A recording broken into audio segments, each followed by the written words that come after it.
Well, I think it's going very well. It's another day that we've been proven totally innocent. The expert witness, one of the most respected people in the country, worked for major corporations. You heard it all. He's at the Stern School of Business at NYC, a top professor.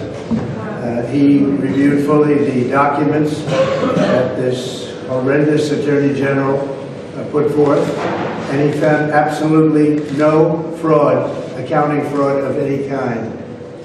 This is a highly respected man. I don't know him, but he's a expert witness, and he found no fraud whatsoever. He found no accounting fraud whatsoever.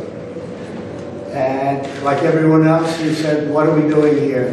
What are we doing here? This is a political witch hunt. This is meant to influence an election. This also comes from the White House. This is not just a state matter, because the White House is controlling district attorneys. In fact, in the district attorney's office, they put one of their top people. DOJ put one of their top people right under the Attorney General, put him into the district attorney's office, also put a man into the state Attorney General's office, Letitia James' office. Happened to be the same man. This is coming right from the White House. This is a disgraceful situation. The country's never seen anything like it.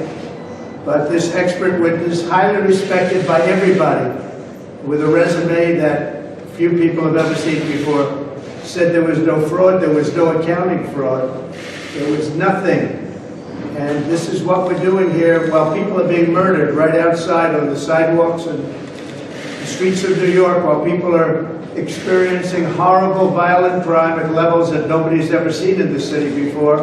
This is what the Attorney General is spending all the time on. So just to put it, finally, he's going to continue to testify, but I don't imagine he's going to be changing his basic statement. His finding is that there was no accounting fraud whatsoever.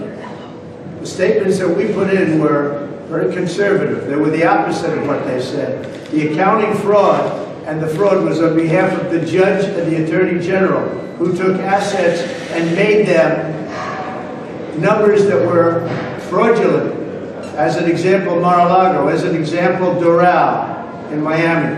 As an example, 40 Wall Street and others, where they cut the values to a level that nobody's even imagined. You take a look at Doral and look at the numbers that we're talking about for Doral. But the most obvious of all, because of the fact that people know it, is when you value a place like Mar-a-Lago at $18 million when it's worth anywhere from 50 to 100 times that amount. We had an expert witness in the other day. He's the biggest broker in the country for luxury properties. I guess he's the ultimate expert, actually. And he valued Mar-a-Lago at over $1 billion. And the judge valued it at $18 million. The judge doesn't know the value of Mar-a-Lago.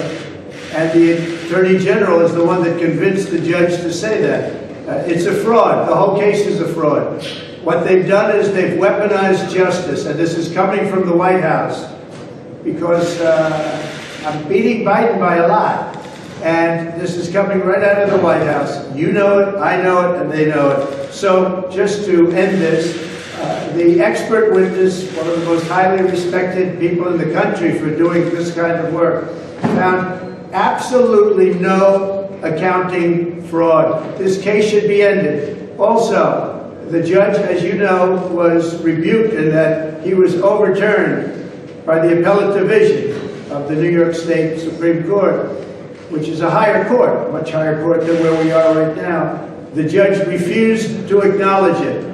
This case would be over, because that was about 90% of the case, having to do with statute of limitations. This case should be over. This case should have never been brought. This was a political witch hunt by an Attorney General who's out of control and tried to get elected governor and failed. But this is a political witch hunt, and our country should be ashamed of what's going on. But we will probably go forward, and I'm sure nothing will have any bearing on what this judge does. It's a very sad day for our country, because people are coming in. We could say this every day, and we are totally innocent. This is weaponization of justice. This is something that nobody's ever seen to this extent. It's called election interference. It's a sad day for our country that a thing like this can take place. I'm sitting in a courthouse instead of being in Iowa, where I should be, even though I'm leading by about 40 points. Thank you very much.